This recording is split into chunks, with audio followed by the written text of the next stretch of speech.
All right, play scenarios, analyzing them, breaking them down. Was the crew correct or incorrect? Yes or no? Let's find out today on Basketball Rules Expert. Let's go.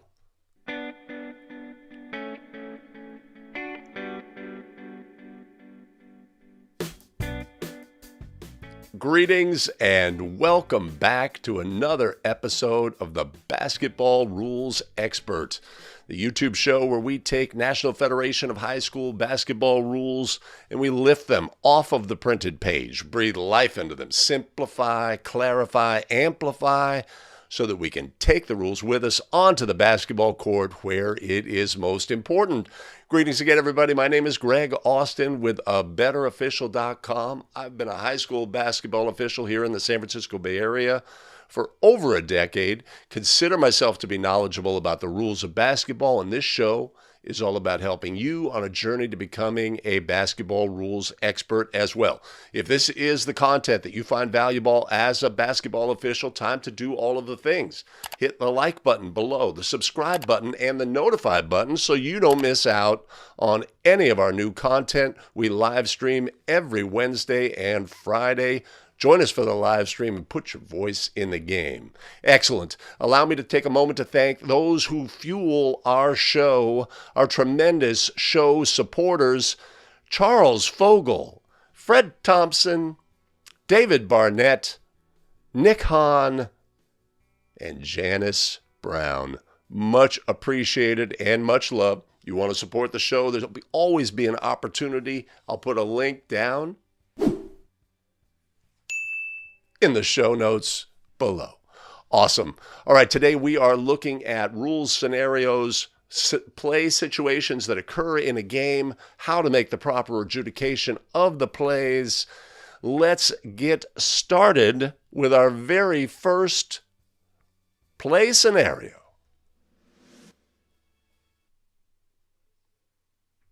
As the official moves towards the huddle to inform the team that the first horn has sounded, they hear the head coach loudly use profanity directed towards a player.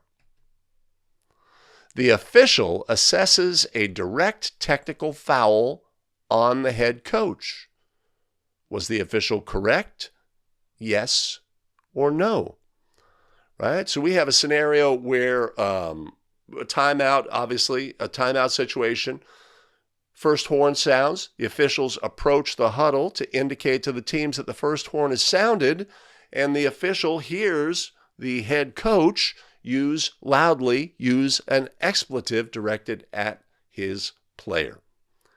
Is this legal by rule? Point of emphasis this year for National Federation of High School basketball rules. Point of emphasis is that the team huddle is no longer a safe haven, right? The coach does not have the ability to be protected in a team huddle scenario from unsportsmanlike action.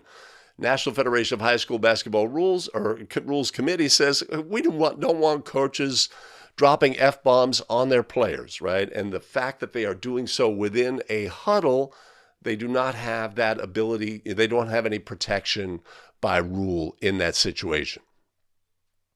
So, in this situation where the officials assessed a technical foul, a direct technical foul on the head coach for using the expletive in this situation, were the officials correct? Yes. Yes, they were, right? Point of emphasis this year: no ability for a coach to feel they have a safe haven to exhibit unsporting behavior, unsportsmanlike conduct on the court in a team huddle. The rule itself is clear. The fact that this is an extension of the classroom is clear. Execution can be a little gray area, but let's move on now to our very next play scenario.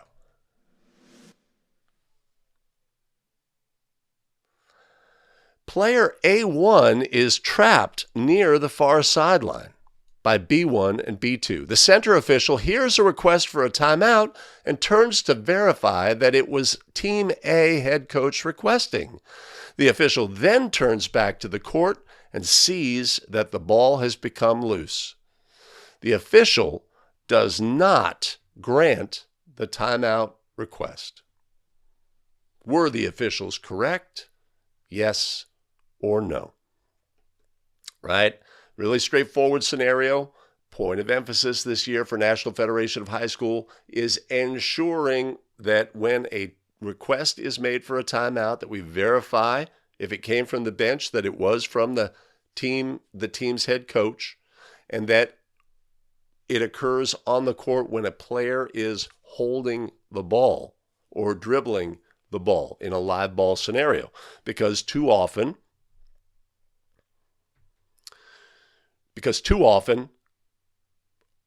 timeouts have been granted erroneously, either where a head coach was not requesting, or it was someone other than the head coach requesting, or in fact the ball had become loose and was no longer in team control when the request and the granting of the timeout was made. So it's a point of emphasis this year for officials to verify that the head coach is the one making the request, and that during the request, the team maintains team control and has player control on the court, a player holding or dribbling the basketball. Obviously, when we have a team control scenario, ball is deflected by the defense, the ball is loose on the floor, we have team control for the team that had it, but we do not have the ability to properly request and be granted a timeout in that situation. Once a player is holding the basketball, they would be able to request and be granted a timeout. So in this instance, were our officials correct in not granting the timeout? Yes. Yes, they were. So, point of emphasis this year, proper verification of timeout requests before granting. Let's now look at another play scenario. Prior to A1's 2 free throws following a technical foul, the Team B coach tells their 5 players to stand directly behind the thrower and behind the three-point line. The officials instruct the players to move back to the division line. Were the officials correct? Yes or no? Right? Kind of a myth, of course, that exists, and it's one of those things that everybody knows. Everybody knows that players have to stand at the division line or behind the division line when a player is shooting free throws that do not have players in marked lane spaces. I don't know if this was a previous rule that existed in far-off historical times, but this is not a rule that exists. And especially if we have a situation where a coach is directing their team, right? They say, no, stand right behind him, right? Are they restricted from doing that by rule? No, they are not, right? They can stand anywhere. So the restrictions on those players specifically just relate to restrictions on players who are not in marked lane spaces. If a player is not in marked lane spaces during a free throw, they must be behind the three-point arc and the free throw line extended. And if they are legal. Now, they are not allowed to distract the thrower, right? They can't stand there and wave their hands or yell loudly or anything like that. But they are allowed to be at that place on the court. And if we're directing players erroneously, no, you can't stand there during this situation, then we get ourselves into trouble on that play, right? So in this instance where the head coach said, hey, I want my players to stand in the front court, and the officials directed the players, no, you have to stay behind the division line. Were the officials correct? No, they were not. The free throw situation during technical foul free throws is one where the myth has been perpetuated. People think there's a restriction. Players are forced to move.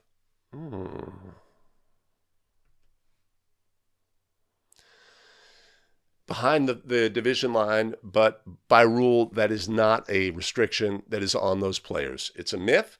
It's one we deal with. It's part of the game. There are many myths, right, that we deal with for the stakeholders in the game. It's just what we do. But we obviously don't want to be affected by any misperception about rules and restrictions on players in this situation. All right, tremendous. Let's move on now to our next play scenario. During a throw-in, A1 fumbles the ball inbounds onto the court. A1 quickly recovers the ball while they are still out of bounds.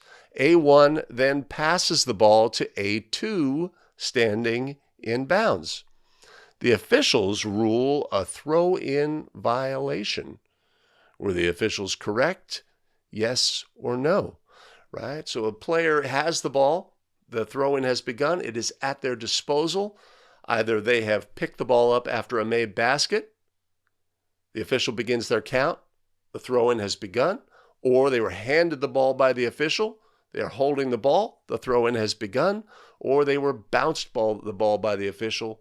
They are holding the ball and the throw-in has begun. But the player inadvertently fumbles the ball and it bounces onto the basketball court. The player then reaches out, grabs the ball, and begins their throw-in again and quickly throws to a teammate. Is this a legal action by rule? Right? That's our question on this play, and the answer is no. No, it is not. Once the throw-in has begun and they lost control, even though it was involuntary, and the ball bounced on the court, they cannot be the first to touch the basketball in that situation by rule. Right? If they lost control of the ball and it bounces off the court, they can then collect the basketball and release that throw-in pass legally by rule. But in this instance, we have a violation by rule. Were our first officials correct? Yes or no? Yes. Yes, they were. All right. So a throw-in scenario, the officials ruled correctly. Let's look at our next play scenario. With 0.3 of a second or less left in a tie game, each team is in the bonus. Team A has an end-line throw-in under their basket. A1 throws the ball to A5 on the near block, who catches the ball and quickly shoots. A5 is fouled by B3 just prior to the horn, and the ball goes in. The official rules no goal and a 1-and-1 bonus. A5's free throw attempts will determine if the game is over or if an overtime is necessary. Wow, this is quite a scenario. It is quite a scenario and a really tough one for us to rule properly on. Let's look at what we have here, right? 0.3 of a second or less, right? Let's say there's 0.3 of a second, right? So what do we know? That a player may not catch the ball and release a try by rule and the goal score, right? That we know that that is not allowed by rule. But we have a situation where a foul occurs in that interval of 0.3 of a second. Can a foul occur within 0.3 of a second? Yes. Different from can a player catch and release a try within 0.3 of a second by rule, right? So we have a situation where the player is not allowed to catch and release a try, even though in this situation the ball went in the basket.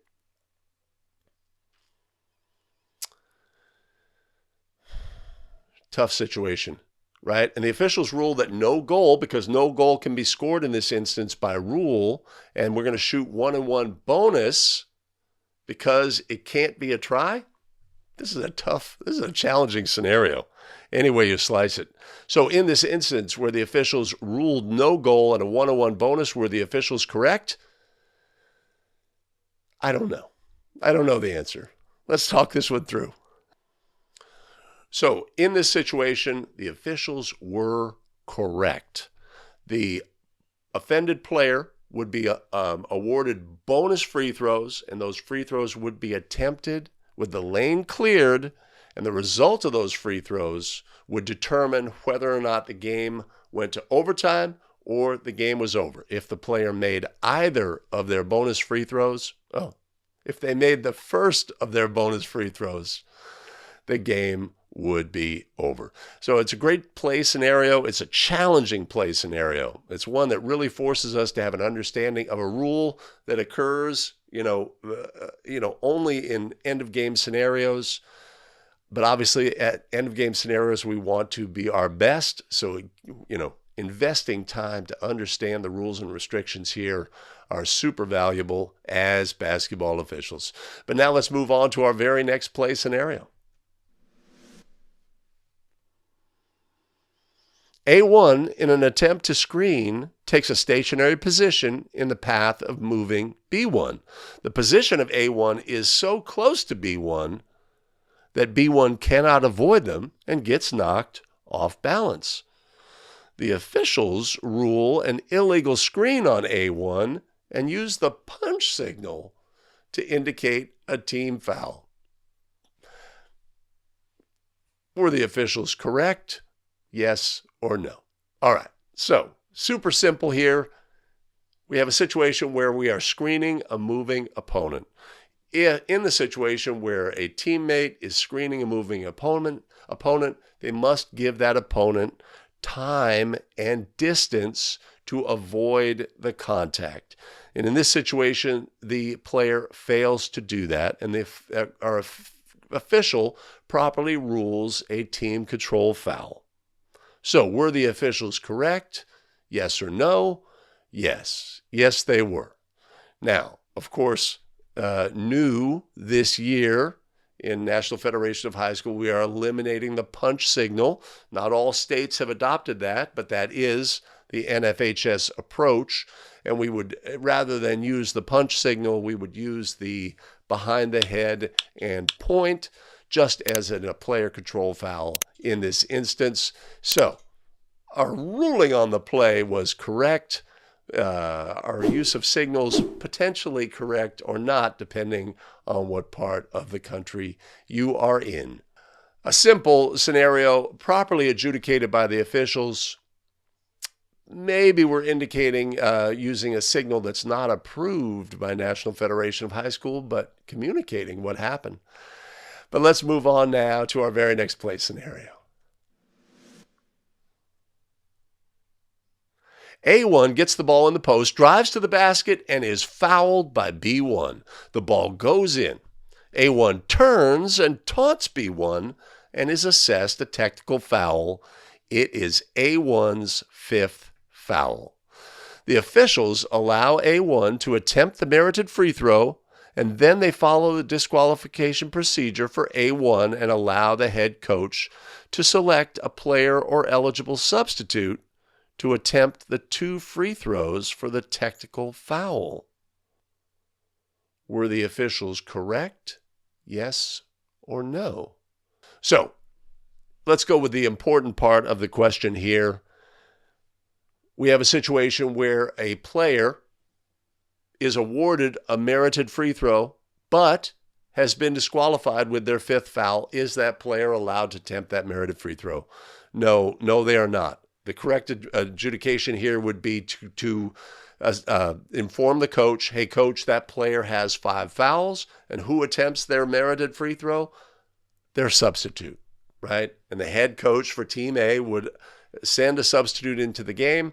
That substitute would attempt the merited free throw with the lane cleared, and then Team B would attempt their free throws using any player or eligible substitute.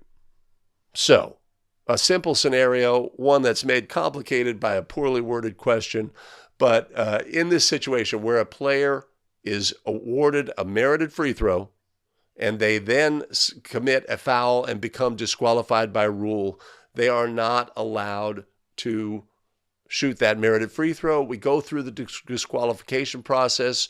Coach, that player has 5. Need a substitute. Substitute comes in and attempts the free throw by rule. Hey, let's look at another play scenario. After a made basket by Team B, Team A is granted a timeout. On the ensuing throw-in, all 5 Team A players are lined up off the court behind Team B's end line at the time that the official wants to administer the throw-in. The officials allow this configuration and rule this to be legal. Were the officials correct? Yes or no? Right? So this is an end-of-game scenario usually, but we have a scored goal and a timeout during the interval that follows the scored goal. Team comes out for the resulting throw-in and wants to put 5 players off of the court. Is this allowed by rule? Right? So we need to know here is what are the restrictions on players in a situation where it is a non-designated spot throw-in after a scored goal. How many players can be out of bounds by rule during the throw-in? What behaviors can the team have? Can they, throw the ball between the 5 players who are out of bounds before releasing a throw-in pass? Does anybody have to remain on the court in this situation? Right? If we understand the restrictions on players in this situation, the answer becomes obvious to us. Right? So the restrictions on a team after a scored goal for a non-designated spot throw-in is that multiple team members or players rather can be out of bounds during the throw-in. Those players are allowed to move along the end line without restriction during a throw-in.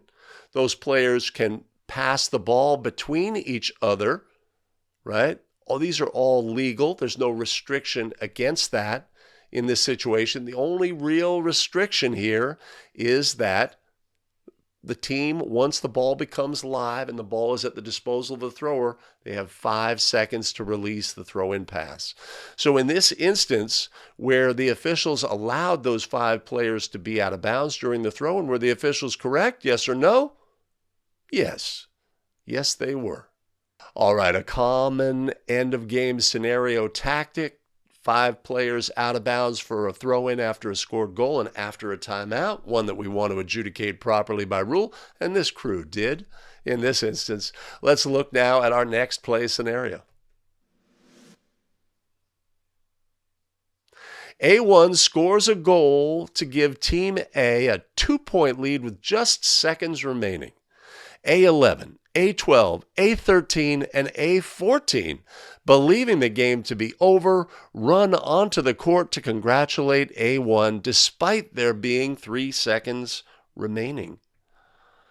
The officials assess bench technical fouls on all 4 team members and 4 indirect technical fouls to the head coach. Were the officials correct? Yes or no? End of game scenario. Confusion by team members on the bench, thinking the game is over, run onto the court and delay the game. The officials assess technical fouls to each of the 4 bench personnel and 4 indirect technical fouls on the head coach. Were the officials correct? Yes or no in this situation? So, the clock is running in this situation. Teammates of a team that's ahead, excited, thinking the game is over, come onto the court. The officials stop play, assess technical fouls in this situation. Is that the appropriate ruling here? These team members have delayed the game, and it is appropriate to assess a technical foul. But do we assess in this instance 4 technical fouls and as a result eject the coach because they receive 4 indirects in this scenario? And the answer here is no. This would be incorrect.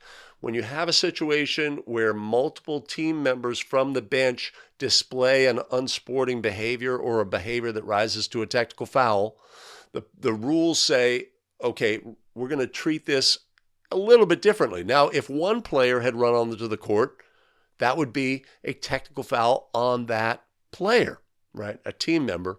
It would be a bench technical on that player.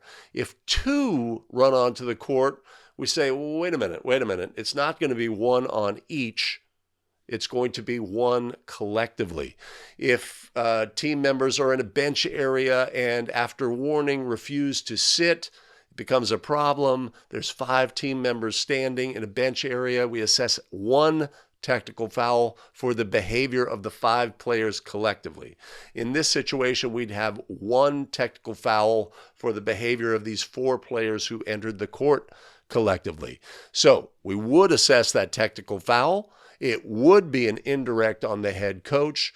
But in this instance where the officials assessed 4 technical fouls and 4 indirect technical fouls resulting in the ejection of the coach, were the officials correct? No. No, they were not. Again, it's an end of game scenario. End of game, we want to be our best as basketball officials,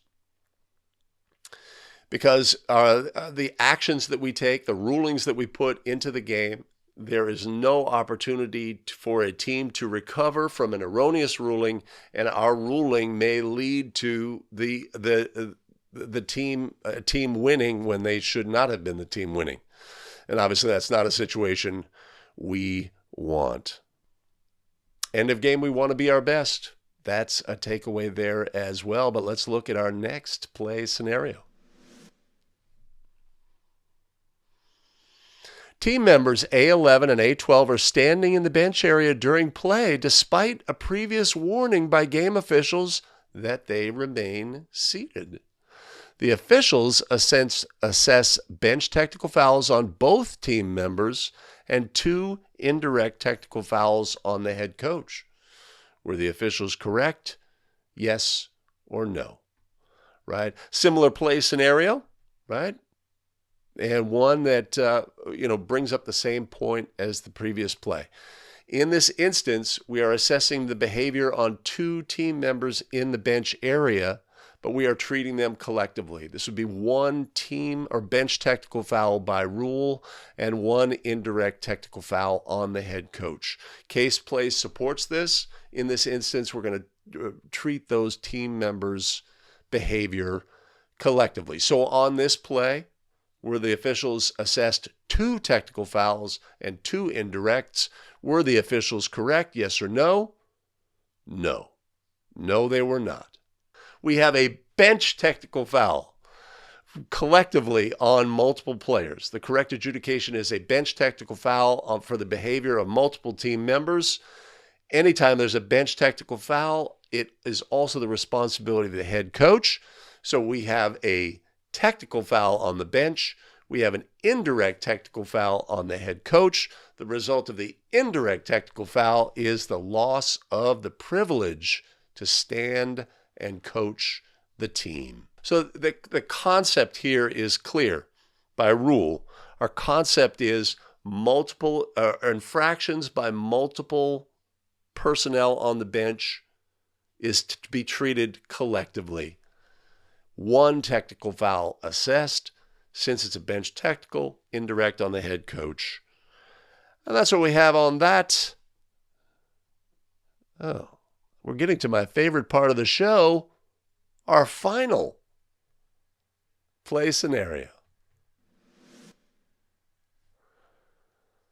A1 is dribbling in the front court. B1 reaches and deflects the ball, which hits A1's knee and caroms into the backcourt. A1 runs to the backcourt and is the first to touch the ball. The officials give the approved NFHS signal for a deflection and rule this to be a legal play. Were the officials correct? Yes or no? Right? Very common scenario, one in National Federation of High School that always brings energy from the stakeholders in the game. Players dribbling the ball in the front court. Defender deflects the ball. The ball caroms off the ball handler's knee into the back court. Ball handler retrieves the ball in the back court and is the first to touch. Is this a violation by rule? Right? And the rule here, of course, is simple. There has been no loss of team control with the deflection by the defender. So our team had team control on the court. They were the last to touch or be touched by the ball in the front court, and they were the first to touch the ball in the backcourt. That is a backcourt violation by rule. So in this instance, were our officials correct? Yes or no? No. No, they were not. Now, we've made a couple of errors here. One is we've said this is a legal play. That is incorrect. And it's also the incorrect use of the signal, right? The signal is not used to identify that the ball has been deflected, but rather that the ball has been deflected into the back court. So, incorrect use of that signal in that instance, right? So why do we have confusion about this play? Well, this play is adjudicated differently at different levels. NCAA men, once the ball is deflected and the loss of control from the deflection, then that backcourt rule does not apply. Same with the NBA, right? So who are stakeholders in the game? They're fans of basketball. They watch NBA games. They watch NCAA men's games. They have an understanding of the rules based on that, and then they think that it applies to a high school level. Usually when you properly rule this play to be a backcourt violation, we get all sorts of pushback from the coach, and they're over on the sideline doing this, right? They deflected the ball. Well, how can that be back? They deflected the ball, right? We expect that energy, but of course, in high school, this is a backcourt violation by rule. Hey, thanks for joining us today for Basketball Rules Expert. Much appreciated. Again, if you find this content to be content that's valuable to you as a basketball official, it'll be a great time to do all of the things. You can hit like, you can hit subscribe, you can hit notify, so you don't miss out on any of our new content. Allow me a moment to thank those who fuel our show, our tremendous show supporters: Charles Fogel, Fred Thompson, David Barnett, Nick Hahn, and Janice Brown. Much appreciated and much love. You want to support the show? There's going to be a link in the show notes, and I'll put one up here above. Awesome. We have additional video content. It's available for you here. Here's something I've selected. Here's something YouTube has selected. You make your selection, and we'll see you in the very next video. Take care, everybody.